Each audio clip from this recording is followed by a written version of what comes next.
तो अपनी बातों से ज़्यादा हुजूर की बातों को अहमियत देने की कोशिश करें। मैं थोड़ी देर कुछ बातें पेश करने की सआदत हासिल करूंगा। अल्लाह रब्बुल इज़्ज़त मुझे हक़ कहने और आप सबको हक़ सुनने की तौफीक अता फरमाए। ये हमारा काफिला लुटा क्यों? आज पूरी दुनिया में दर बदर की ठोकरें हम क्यों खा रहे हैं? हमारी बर्बादी के असबाब क्या हैं? हमारी तबाही की वजूहात क्या हैं? कभी हमने जानने की कोशिश नहीं की।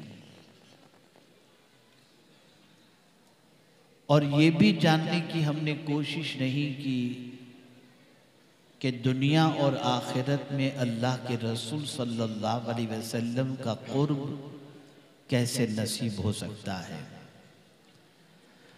हमारा हाल ये है कि नफ्स के ऐसे गुलाम बन चुके हैं कि जो नफ्स कहता है वही करते हैं, जो अल्लाह और उसके रसूल फरमाते हैं वो करने के लिए तैयार ही नहीं। मैं 2-3 हदीसें आपकी समाअतों के हवाले करूंगा और इस एहसास के साथ कि एक बड़ा मजमा अदम तवज्जो का शिकार है, लेकिन ऐसा नहीं कि सब की तवज्जो नहीं है। कुछ ऐसे भी अल्लाह के बंदे हैं जो मुकम्मल तवज्जो के साथ गुफ्तगू को दिल के नेहा खाने में उतारने की कोशिश करते हैं।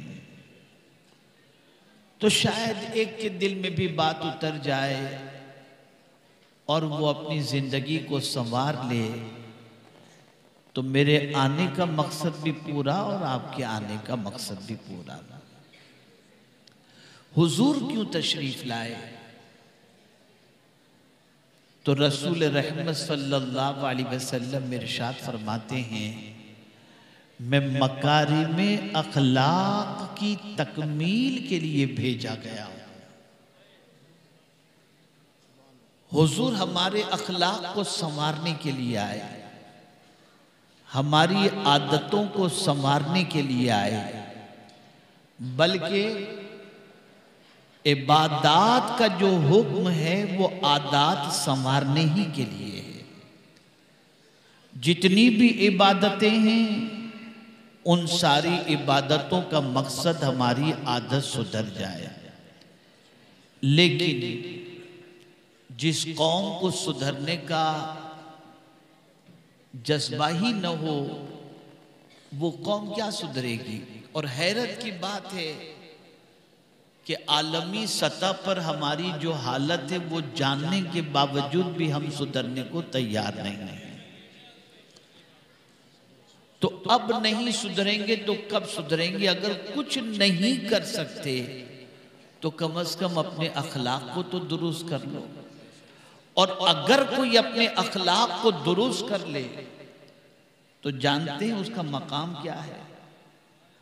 आकाए करीम सल्लल्लाहु अलैहि वसल्लम इरशाद फरमाते हैं, तुम में मुझे सबसे ज्यादा महबूब और कयामत के दिन मुझसे सबसे ज्यादा करीब वो होगा जिसके अखलाक सबसे अच्छे।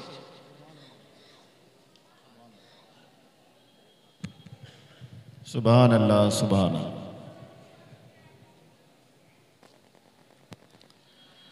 और कयामत में मुझसे सबसे ज्यादा दूर वो होगा जिसके अखलाक खराब होंगे।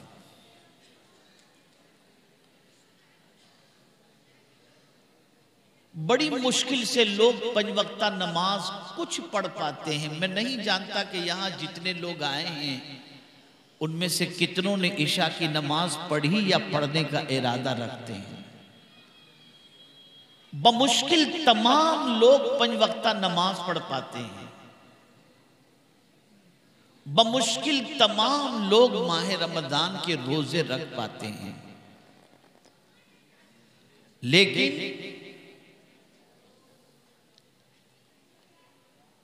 वो खुश नसीब जो हमेशा रोजे से रहते हो,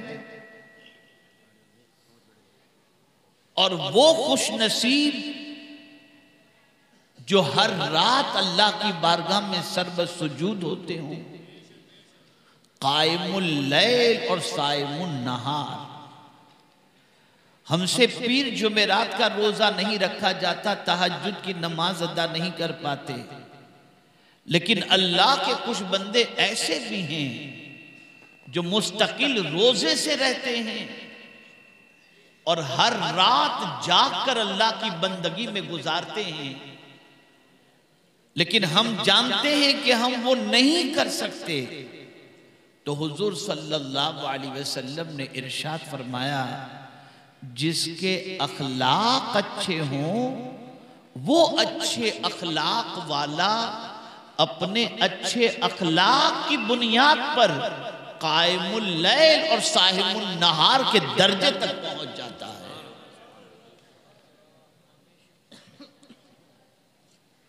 और इसी के साथ ईमान सबको प्यारा है, लेकिन हुजूर सल्लल्लाहु अलैहि वसल्लम फरमाते हैं,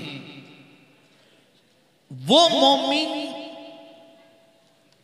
जिसका ईमान अगर तुमको कामिल देखना हो तो कामिल ईमान वाला वो है जिसके अखलाक अच्छे हों। वो कामिल ईमान वाला है। मैं एक छोटा सा सवाल पूछता हूं। मैं महसूस कर रहा हूं हमारे कुछ भाई ये समझते हैं कि फोन पे बात करना, इशारेबाजी करना, अलग से खड़े रह करके गुफ्तगू करना, ये सारी चीजें हमारे लिए बिल्कुल जरूरी है। अगर हम नहीं करेंगे तो हमारा प्रेजेंस नहीं समझ में आएगा। तो हकीकत ये है कि कोई भी बाहर का इंसान आपकी इस हरकत को देखकर कभी आपको अच्छा मुसलमान तो तसव्वुर नहीं कर सकता। जो नबी की बातों को अहमियत न देता हो और अपनी बातों को अहमियत देता हो, भला वो अच्छा इंसान कैसे हो सकता है। अब दो बातें जहन में महफूज कर लें और फिर मैं अपनी गुफ्तगू को खत्म करता हूं। पहली बात, अखलाक किसे कहते हैं? खुल्क और खल्क दोनों का मादा एक है। खल्क और खुल्क या खुलुक दोनों का मादा एक है। खल्क कहते हैं जो नजर आए। ये जो हमारा वजूद है ना, हाथ पैर आंख कान, ये वजूद नजर आता है। तो जो आंखों से दिखे, जो नजर आए, उसे खल्क कहते हैं। और जो महसूस किया जाए उसे खुल्क कहते हैं। अखलाक महसूस किए जाते हैं। एक मरतबा दुरूद शरीफ पढ़ लें। अल्लाहुम्मा सल्ली अला सय्यिदिना व मौलाना मुहम्मदिन मअदिनिल जूदि वल करम व आलिहि व अस्हाबिहि व बारिक वसल्लम। अखलाक महसूस किए जाते हैं।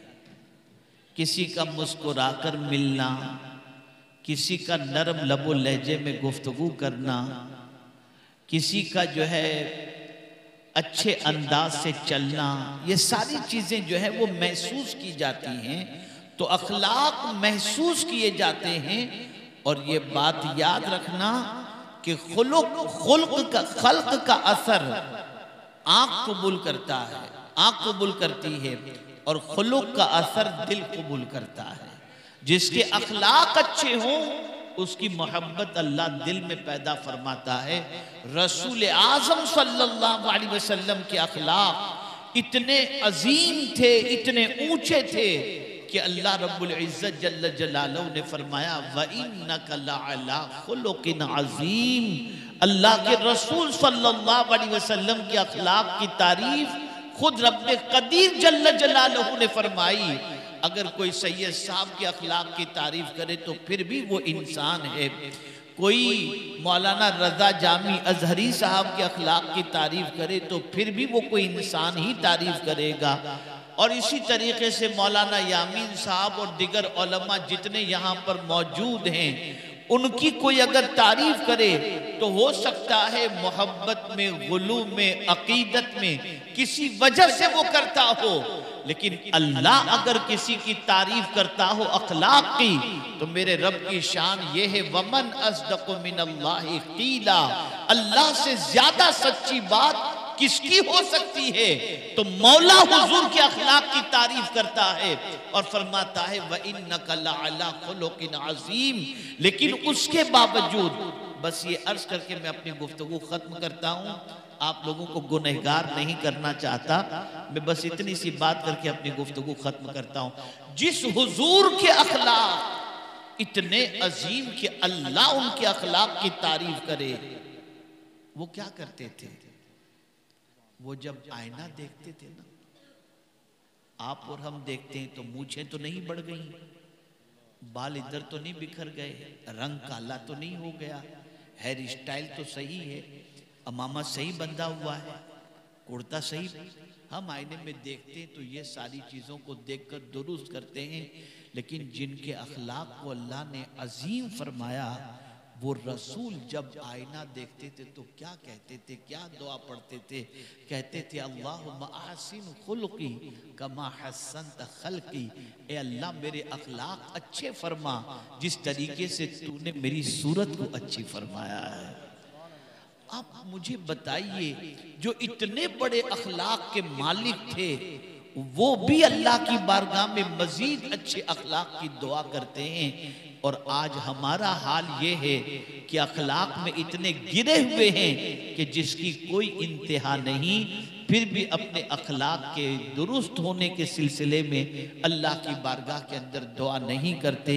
मेरे प्यारे आका सल्लल्लाहु अलैहि वसल्लम के प्यारे दीवानों, आप अपने अखलाक को दुरुस्त करें। जहाँ इल्म की ज़रूरत है वहीं अखलाक की भी ज़रूरत है। और ये बात अच्छी तरीके से याद रखें, माँ बाप की तरफ से औलाद के लिए सबसे बड़ा तोहफा अच्छे अखलाक हैं, अच्छे आदाब हैं। और मैं समझता हूँ आज के माँ बाप इस पर तवज्जो नहीं देते।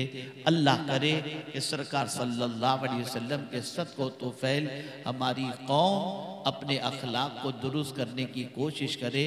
और ये बात याद रखें, जिस बेअदबी का मुजाहिरा आप इस महफिल के अंदर कर रहे हैं ना, शायद आपको मालूम नहीं कि आप अपने रब के गज़ब को भी दावत देते हैं और रसूल की नाराज़गी को भी दावत देते हैं। कितने ताज्जुब की बात है कि बात अल्लाह और उसके रसूल की जाए, लेकिन आपकी तवज्जो भी न हो, आप अहमियत भी न दो, आप अपने में मस्त रहो। अगर ऐसा मिजाज आपने रखा तो फिर आप तशरीफ क्यों लाए? किसी भी दीनी महफिल में जाओ तो पूरी तवज्जो के साथ अल्लाह और उसके रसूल के जिक्र पाक को समाअत किया करो, इसलिए कि अल्लाह और उसके रसूल की बातों से बढ़कर किसी की बात नहीं हो सकती और अल्लाह और उसके रसूल से ज्यादा हमारा भला चाहने वाला कोई दूसरा है भी नहीं। तो अपने अखलाक को दुरुस्त करो, अपनी आदतों को दुरुस्त करो, इल्म भी हासिल करो, नमाज की पाबंदी भी करो। और याद रखें, अखलाक के सिलसिले में दो चीज़ें बहुत अहम हैं, एक है ज़बान और एक है दिल।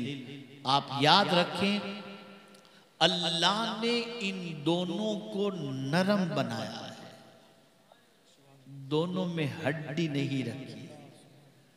इसलिए वो बंदा बहुत खुश नसीब है जिसका दिल भी नर्म हो और जिसका लबो लहजा भी नर्म हो।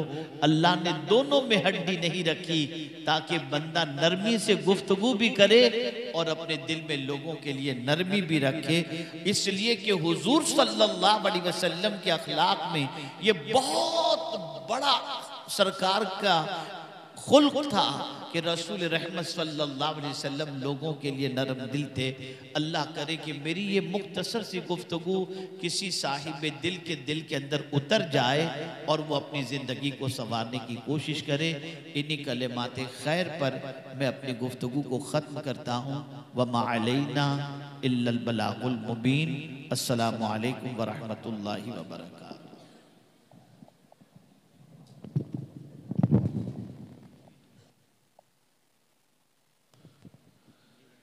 जो हज़रात किबला हुजूर अमीर सुन्नी दावत इस्लामी के ज़रिए से सिलसिले क़ादरिया बरकातिया रज़विया नूरिया में मुरीद होना चाहते हैं, हज़रत जैसा पढ़ाते हैं पढ़ें और सरकार को